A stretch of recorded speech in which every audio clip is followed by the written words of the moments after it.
อยากเปิดใจบ่น้องล่ะโดยอยากเปิดใจเพื่อใช้หนึ่งใช้เนียนเฮาอาจสิมาทางนี้แน่ ก็เป็นไปได้เนาะเออถามทางน้องหลานเนาะออกมาเปิดใจแบบนี้คือ FC โค้งทางเอื้อยมีนะเพิ่นคิดฮักมักสนใจเปิดภาพมากับพบพอกับสาวโสดเนาะก็เป็นครั้งแรกหรือว่าครั้งที่นั่นแหละกดอื่นทั้งเสมอเองก็สิเข้าไปทักทายน้องกันโดยสบายดีน้องหลานเด้อโดยสบายดีทางผู้สาวโสด ซื้อว่าจะได้น้องหล่ะ ชื่อลอย ซื้อน้องลอย โดยอยู่จักปีสองอยู่22 ปีโอ้ก็ยังเป็นรุ่นน้องของเสมออยู่ แต่ว่ามื้อนี้บ่ได้ไปไหนที่มื้อนี้นะ บอก บ่ได้ไปใส่ แม่ ปัจจุบันนี่เฮ็ดเวียกงานหยังน้องล่ะ บอกได้เห็ดอยู่เงินเอาลูกเอาหลาน เอาลูกเอาหลาน แม่ โอ้ อยู่เป็นแม่เบิ่งแม่ โอ้ทางน้องนี่เนาะทางเอื้อยก็สิขออนุญาตถามเนาะทางน้องเคยแต่งงานบ่ เคย โอ้เคยแต่งงานมาแล้ว แต่ปัจจุบันนี่เด้เลิกลากันแล้ว เลิ บ่ กแล้ว เลิกแล้ว โดย เลิกกันแต่นนแล้ว ดนแล้ว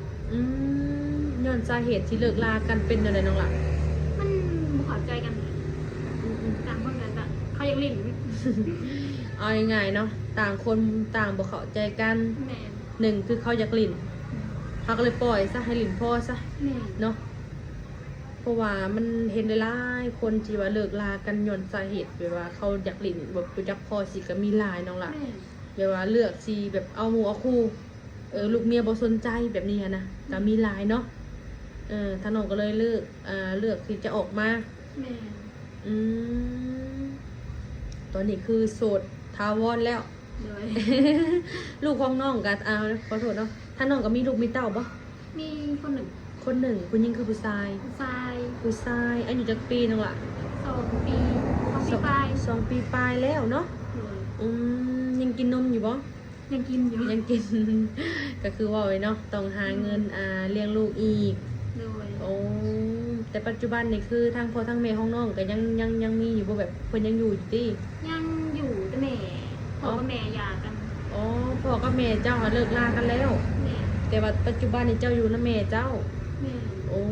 โดยแต่ว่าทางน้องหลามีอาจจะคนซะญาติพี่น้องค่ะนะ มีเอ้ย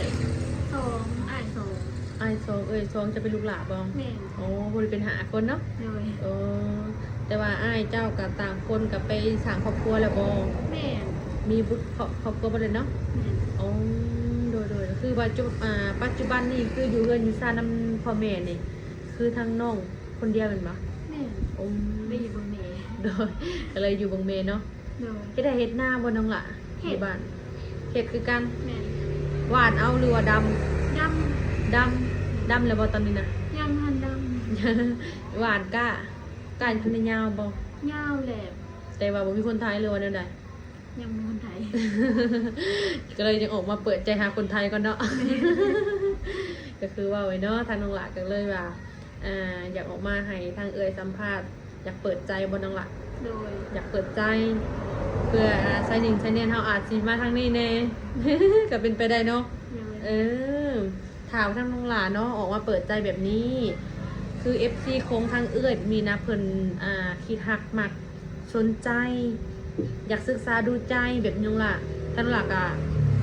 พอสิเปิดโอกาสให้เพิ่นเข้ามาหาอยู่บ่ ได้ อยู่เนาะ เปิดได้อยู่ สมมุติว่าทางส่วนร้ายน้องล่ะFC ของทางเนาะทางเมยนี่ส่วนร้ายจะมีแบบ หนุ่มสูงวัยน้องล่ะอายุเพิ่นประมาณ60ลงมาแบบนี้นะสามารถโอลมได้บ่ ได้อยู่ ได้อยู่บ่เลย ได้อยู่ เพราะว่าทางก่อนสิถามนี่บางคนบางเทื่อเพิ่นสิอายุหลายเพิ่นสิบ่กล้าเข้ามาหาเจ้า โดย บางเทื่อเพิ่นอาจสิเจ้าอาจสิมักอายุรุ่นน้อยหรือว่ารุ่นราวคราวเดียวกันแบบนี้ค่ะนะ ได้อยู่ ได้อยู่เนาะ โดย อ๋อโดยก็คือว่าทางอายุนี่ก็บางผู้บ่าวนี่ก็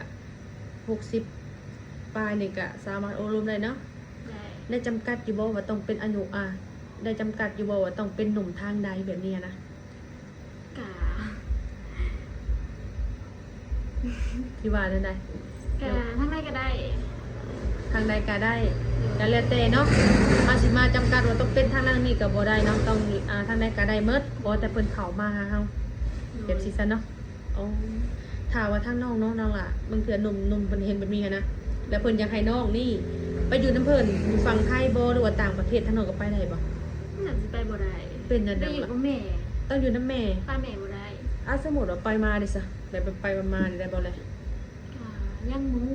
ยังบ่ฮู้ ต้องไปเว้ากันก่อน อ๋อเบิ่งตัวจริงก่อน โดย โอ้ขอโทษน้องเอ้ยถามคืนก่อน แบบทั้งผู้บ่าวเก่าเจ้าอีนะพ่อของลูกนี่เพิ่นมีอายุหลายปานใด สหาสหุบ โอ้ลื่นกันประมาณ2 ปี3 ปีเนาะ แม่ โอ้โดยถ้าว่ามีคนมาหักมาหมักอีกแบบรอบนี้เนาะเทื่อนี้เนาะก็ถือว่าสิเอาคนมีอายุหลาย เอา เอา อ อย่า ย่าง งดูแลเขาได้ เอาไงคือดูแลเขาได้เนาะ โดย ผู้บ่าวบางคนน้องหล่ะผู้บ่าวทราบแบบว่าเพิ่นเคยมีลูกมีเมียเพิ่นเคยมีลูกมีเมียแบบนี้ค่ะนะแล้วเพิ่นสิมาหักมากับเจ้าตั้งแต่ว่าสิสามารถเอาเพิ่นได้บ่ เดี๋ยวได้ เอาได้อยู่ โดย โอ้บางเทื่อทางเอื้อยนะก่อนสิถามแบบนี้บางเทื่อ FC ของเอื้อยส่วนหลายเพิ่นสิมีเคยมีครอบครัวเคยมีลูกมีเมียแบบนี้ค่ะนะแต่มาโอมาลงกับผู้สาวโสดแบบนี้ค่ะนะบางคนนี่เขาเจะบ่เอาไอ้น้องล่ะบางคนเขาเจะแบบเจ้าเคยมีลูกมีเมียสิบ่เอามาเฮ็ดผัวแบบนี้ค่ะนะบางคนโอ๊ยคือสิบ่มีปัญญาหาผัวแท้คือบ่เอาผู้บ่าวโสดแบบนี้ค่ะนะก็คือทางน้องนี่ก็บ่ได้มีแบบเลือกเนาะ โดย ก็บ่ได้ตีเนาะสามารถเอาได้เนาะน้องล่ะเนาะ โดย เน้นก็คือหักแพงเฮา โดย เป็นเรากับลูกเขา ก็คือทางน้องในสามแบบว่าได้จำกัดไว้อยู่ว่าแบบเขาต้องมาเอาผู้บ่าวแบบเฮ็ดอาชีพหยังแบบนี้น้องล่ะ ก็บริจาคกัน เราบ่ได้จำกัดอีกอาชีพกะอาชีพหยังก็แล้วแต่อ๋อแต่ว่าเฮ็ดแล้วมันเฮ็ดแล้วมันอยู่ได้หรือว่ากินได้เนาะ แม่ เพิ่นมีอาชีพหยังก็แล้วแต่ก็จะเป็นของเพิ่นเลยเนาะ โดย โดยถ้าน้องหลากก็เลยแบบว่าบ่ได้ไปไสโดยเป็นคนอะไรเป็นคนขี้อายบ่ ยาย แบบคนเป็นแบบว่าเว้าบ่ค่อยเก่งแม่นบ่ แม่ เพราะว่าส่วนหลาย FT น่ะสิได้ยินเสียงเสมอหลายกลัวเขาว่า เนาะ ว่าบุหอยเก่ง อืมมีอยู่ผู้บ่าวน้องหลาหลังจากที่เจ้าเลิกลากับผัวแบบนี้นะ โดย มีอยู่บ่ผู้บ่าวเขามาแซวแบบนี้นะ กับบุมี เป็นจังไดคือว่าบ่มีคือว่าผู้งามอยู่กะ โอ้ หรือว่าถ้าน้องหลางบ่ได้ออกมานอกบ่ บุหอยได้ออก เอาลูก แม่อยู่ในเรือน อยู่แต่ในเฮือน แม่ คิดยังได้ฉันจึงอยากออกมาให้สัมภาษณ์มื้อนี้อะ กามันบุมีอันเสืออะไร เป็นแบบใด ได้ปะเข้ากับบุมีอันทางหาเงินนั่นแหละก็อยากได้คนมาเลี้ยงลูกซอย อยากได้คนมาเลี้ยงลูกซอย อยากมีคนโอบคนลม แม่ พอบ่เหงาเนาะ ด้วย เลี้ยงลูกก็คุยโทรศัพท์นำแน่เว้านำแน่เนาะมันก็เป็นการแบบว่าบ่เหงาหั่นน่ะเนาะ ด้วย กลัวท่านน้องหลานี่แม่เพิ่นเฮ็ดเวียกจังซะแม่จะเฮ็ดเวียกหยัง บ่ได้เห็นอย่างเดี๋ยวเพิ่นปลูกผักเลี้ยงงัว โอ้ปลูกผักเลี้ยงงัวเลี้ยงควายในเฮือนในซ่านเนาะ โดย เพราะว่าในเฮือนเจ้านี่อยู่ปัจจุบันนี่อยู่จักคนซะน้องล่ะ ปัจจุบันบอก แม่นตอนนี้ค่ะ ล้านสี่แล้วก็เอาแล้วก็แม่ โอ้เพราะว่าร้านนี้เพิ่นอายุหลายแล้วบ่ ประมาณ12-13 ปี อืมประมาณ12-13 ปีก็ถือว่าหลายคนอยู่เนาะ แม่ แต่ว่าเฮาสิไปแบบลูกน้องเพิ่นนี่ลูกหลานนี่เอาน้องซอยลูกของน้องนี่ได้บ่ ได้ ก็ได้อยู่เนาะ ได้ โอ้ก็เลยตั้งเพิ่นได้เอาซอยเนาะหรือเขาจะเข้าโรงเรียนบ่น้องล่ะ เขา เข้าเบิดแม่นบ่โอ้แต่ช่วงนี้คือบ่ได้เข้าเนาะปิดเทอมในช่วงนี้เนาะโดยก็คือว่าไว้เนาะทางน้องหลาก็บ่มีคน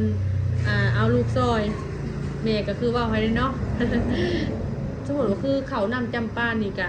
เฮ็ดทุกปีมันน้องล่ะ เฮ็ดทุกปี ได้เขาหลายบ่ ปีหนึงก็40ปลายสอบ กลุ่มกินบ่น้องล่ะ กับบ่คุ้มเด้ บ่กลุ่มเนาะ แม่ แต่ว่าก็คือว่าเนาะใครกลัวเขาสิซื้อเปิด40สอบเนาะ แม่ คือว่าช่วงนี้แบบลูกหลานในเฮือนช่วงวัยอยากกินข้าวแซ่บแน่ แม่กำลัง แม่นบ่เลย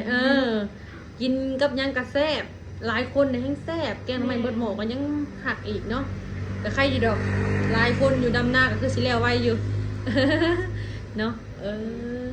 สมมุติเช่นน้องหลานนม